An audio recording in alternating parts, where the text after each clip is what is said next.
Hey everyone, welcome back. Today, we're diving into a straightforward guide on how to transfer Modic from your Trust wallet to a Ledger Nano X in 2025. Whether you're safeguarding your crypto or just getting more organized with your assets, this step-by-step tutorial will have you set up in no time. Let's jump right in. First things first, make sure you have everything ready.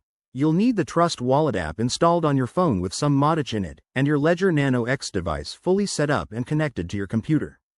Don't forget to update both wallets to the latest versions for 2025 compatibility.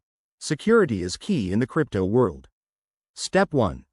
Open your Trust wallet and navigate to the Modic token. If you haven't added it yet, go to the Add Custom Token option and search for Modic on the Polygon network. Once you're there, hit the Send button. Step 2. On your Ledger Nano X, connect it to your computer and open the Ledger Live app.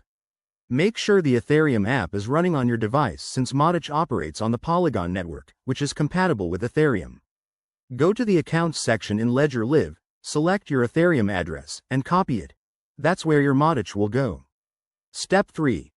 Back in Trust Wallet, paste the address you just copied from Ledger into the recipient field. Double-check that it's correct to avoid any mishaps. Enter the amount of Modic you want to transfer, review the fees. They might be lower on Polygon in 2025, and confirm the transaction. You'll get a prompt on your Ledger device to verify. Always approve it physically for added security. Once the transaction is confirmed on the blockchain, head back to Ledger Live to see your Modic appear. It might take a minute or two, so grab a coffee while you wait. Pro tip: always use hardware wallets like Ledger for long-term storage to protect against hacks. There you have it. That's how you securely transfer Modic in 2025. If you run into any issues, check the official Trust Wallet or Ledger support pages. Thanks for watching, and if this helped, hit that like button and subscribe for more crypto tips. See you next time.